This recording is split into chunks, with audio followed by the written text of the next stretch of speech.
Welcome back to Hope for the Caregiver. I am Peter Rosenberger. This is the nation's #1 show for you as a family caregiver. How are you feeling? How are you doing? How are you holding up?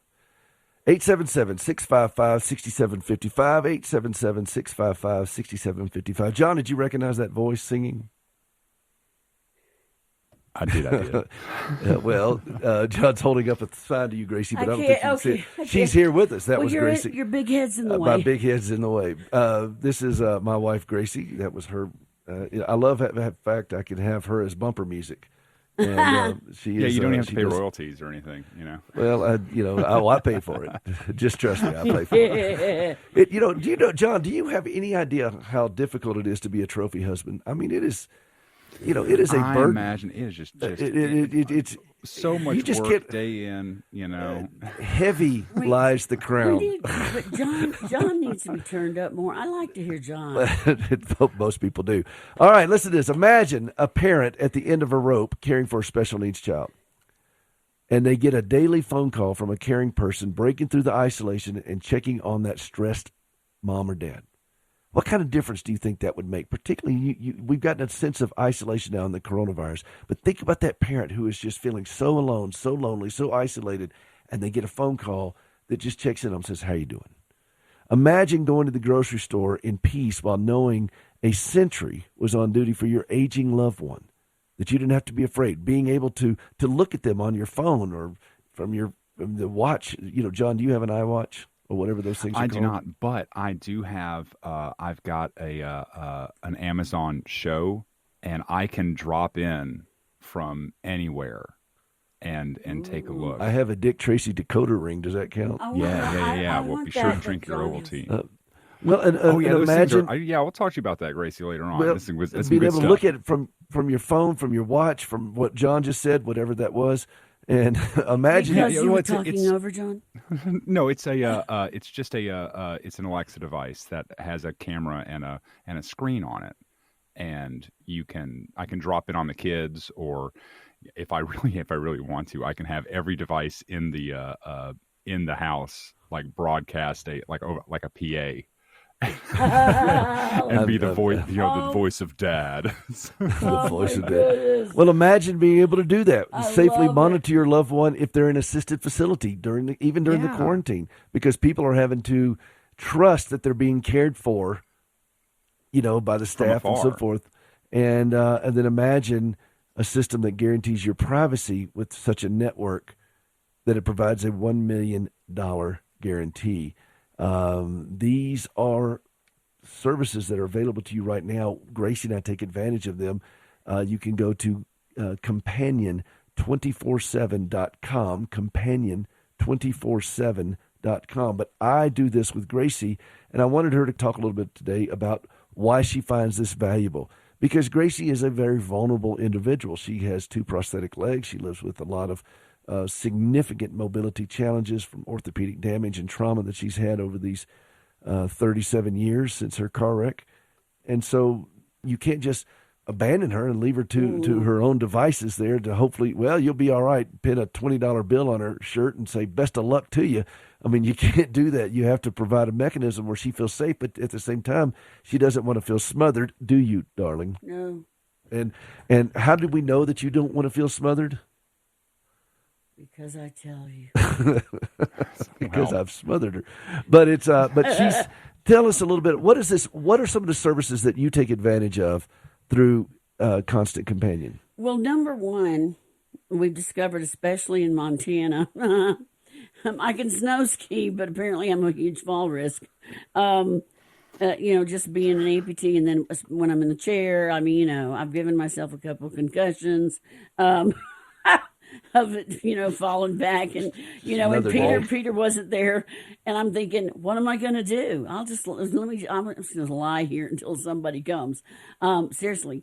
So in the bathroom, there's one, but that one's white, and she is on she's on no disturb. So if something happened and I fell, then I would say, computer, call for help. That's all I need to do.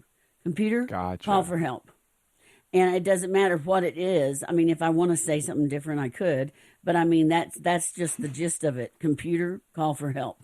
And then the rest of them, though, what I think is really cool about them is that they play Pandora music and stuff. And so I can say, play the Frank Sinatra channel, or... Well, to be fair, I say that. Yes, Peter's I'm the gonna one. out myself here. I listen to George Gershwin in the shower. Ooh. Yeah. See, you could do that. This is right. Mine is right next to the shower. Yeah, mine's plugged in right next to. Yeah. Well, there's one in the shower. There's one. I mean, there's one in the bedroom.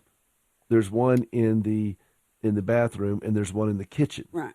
So we have it wherever the fall risk could be. Yeah, and all this is to say that there are these wonderful tools through Constant Contact that can really reduce the stress on both the person being caregived for and for the caregiver, and really be efficient about all this. And like we say a lot of times on this show, what we talk about is focused on the act of caregiving, but it's also really good for really everybody else. Just caregivers deal with it in this magnified thing. Right. And because this is, I mean, I could say, call the hospital, call Peter, any of those things. Oh, or, I'm doing a distance learning thing bored, with my I want to play a game. I'm bored. Right. I want to play a game, and or read. So it'll read to you or talk with you. Yeah. It'll talk with you. Yeah. It'll do it'll bring a book to me. It'll read the Bible to me. It's really, I have to say, it's pretty cool. Only thing, that I have, because I had the who. Who must not be named. Because Alexa. sometimes I'll forget, and I'll call the computer that we had to, that's really Alexa. I've had to call them computer, and sometimes I'll say Alexa, and of course, who comes on. Well, when we went to the Constant Companion system, that was one of the concerns, because I didn't want to have Gracie reload all of her stuff that she had on Alexa, because a lot of people already have Alexa. And they say, well, why do I need another one? You could either reload it, or you can have it and run two separate systems. Right. And it works either way. But like on Monday mornings, I get a call that they ask me, how are you doing? How are you feeling? From a real person. Yeah, from a real person. So this is a combination, because I'm learning about this too. So this is a combination of both device and service. Is that correct? Absolutely. Okay. Yes. Okay. Gotcha. And they'll call, and then like I had a conference call last month with I guess the board or something, and they just asked, what do I want out of my computer, Or my your Alexa, experience. Yeah. Yes. Well, yeah. What they will tailor it to our needs, Right. And the fact that, and for our situation, we set up so that Gracie gets a call at 10:00 every Monday morning, Right. And they're just calling. It's a real person, and they contract, I think, with Visiting Angels to do this, but it's a real person who does this, and they call up and they just said, "Look, how are you doing? How are you holding up? And what's going on? Is there anything new? Is there something you need to talk about?" And it's a local person, and so I don't have to. It's not somebody across the country where what I'm saying. Like if I needed somebody to come to the house because Peter was speaking at a conference or something, they would make that happen. I mean, it's pretty amazing. And really, as I'm thinking about this, because they do have cameras you can do with this, and that's something that we talked about. But I don't want to see Peter that much. No, I'm kidding. Well, I am her constant companion. There is a it can be a little disconcerting. Though, when you said talked about the children, though, I mean, when you say constant companion, first of all, it's a way for you to go, you know what? I can be in my own home and not have to go someplace I don't want to go. Right. Or if I want to give them or some have to get somebody to come. like that. Yeah. Well, the thing that I if you go into a facility, that is automatically a separation from your family and friends. Yeah, Yeah. especially And- right now. and it puts you in a different path. And so the A goal, path I never want. well, yes, and the goal is to help people to, we've talked about this on the show. 92% of people want to age in their own home. Well, this Yeah. is a great way to how do it. how is that going to happen with human resources? Better living you're through gonna have to technology is what we're going for here. You're going to have to offset some of that stress. There's and not that- enough people. Yeah, and so this is able to do this, and it's a tool. It's not doesn't replace the human touch. In fact, one of the things I like about Constant Companion is that it engages the human touch through the phone calls that she gets it out. But I was thinking about this when we looked at this of a stressed out caregiver of a special needs child that is just blowing up the house kind of thing, a kid with autism or whatever. And that person is not engaged regularly with other people. And if they're and you can get a call every day, you can set it up so somebody calls every day, program it and say, and How talk- many and, times? and Not just say, just once a day. here's the script we want you to have, and say, how are you doing? How are you holding Yeah. up? And I think about all these people who are so stressed, and I think, what would it be like if they had a phone call just to say, how are you doing? That is Well, like a I liked really that you powerful said, thing, okay, you have cameras, John, and you have a thing like a PA system at your house. You can go. Oh yeah, This yeah. is It's your it's really father. cool. You know. That's right. Hey, make up your bed. That's right. I did. can No, you see didn't. that you have not made it. Well, but these are things that I'm always looking for myself and then for my fellow caregivers on, okay, how can we better offset some of the stress? And there is no one tool. There's no one magic bullet that's going to do this. We all know that. But that doesn't mean we can't incorporate several things. I think So- what John said was perfect. I think what John says often is perfect. Well, it's true. wow. And I mean, why do we need you, Peter? Again, no, I'm kidding. I'm kidding. Not sure that I And, Raw am. charisma, that's why. you are needed. I just miss John so much. Spectacular hair. You are an Arctic blonde. It's true. But seriously, I mean, there's not enough people. Think about it. And so, if you, as a parent, or you just, I mean, even if your parents are not that old, but they need to be living with somebody like me, I wouldn't think of myself as a fall risk.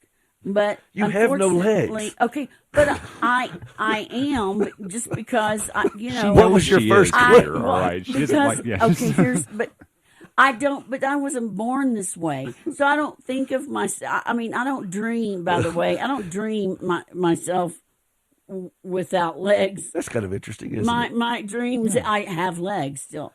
It's kind of like when my brain, because I still have all those nerve endings. When my brain forgets, like when I first wake up or something, or when I turn around to do something, and if I don't have my legs on, a couple of months ago, I didn't tell Peter this, but I did not fall. Almost did, but I did not. I just pulled my legs around, and I just thought I'm just going to get. I mean, Just gonna stand up, yeah. I forgot that I didn't have any legs, and so But if I had fallen, again, that's a perfect example. Now, if I'd fallen in the bedroom, now I will say this Alexa is not quite as nosy, John, as the tower one. We But understood. But if she hears something that's kind of out of line, she may say, hello, is there something you need? You know what I'm saying? Is there Right, something right. wrong? That kind of thing. Now, but the camera thing, we've not gone into that point. But with kids, man, or like if you had aging parents or somebody that's got Alzheimer's or dementia, I mean, you can keep an eye on them, and immediately, like you said, with the PA kind of system, so to speak, Well, you could say, "Hey, what's going on?" Exactly. Well, I'll get into this later, but I'm doing the distance learning thing with the kids, and what I've done is I've set up a, it's hard for me to keep a schedule, so I just have a set of alarms that's every period. All right, it's second period. Let's head to math. You know? Wow. Yeah, and You're you know, such a and great you know, dad. You well, are, John. by necessity, y'all. I'm sorry. Well, listen, this is Peter Rosenberg, and this is Hope for the Caregiver. We got to go to a break. We'll be right back. We're talking with Gracie, my wife, and all of the things that are involved in helping you stay strong and healthy as you take care of someone who's not. That is, for more information on Constant Companion, go to companion247.com. Companion247.com. We'll put this in the podcast as well. Companion247.com. This is Peter Rosenberger. We'll be right back. Have you ever struggled to trust God when lousy things happen to you? I'm Gracie Rosenberger, and in 1983, I experienced a horrific car accident leading to 80 surgeries and both legs amputated. I questioned why God allowed something so brutal to happen to me, but over time, my questions changed, and I discovered courage to trust God. That understanding, along with an appreciation for quality prosthetic limbs, led me to establish Standing with Hope. For more than a dozen years, we've been working with the government of Ghana and West Africa, equipping and training local workers to build and maintain quality prosthetic limbs for their own people. On a regular basis, we purchase and ship equipment and supplies, and with the help of inmates in a Tennessee prison, we also recycle parts from donated limbs. All of this is to point others to Christ, the source of my hope and strength. Please visit standingwithhope.com to learn more and participate in lifting others up. That's standingwithhope.com. I'm Gracie, and I am Standing with Hope.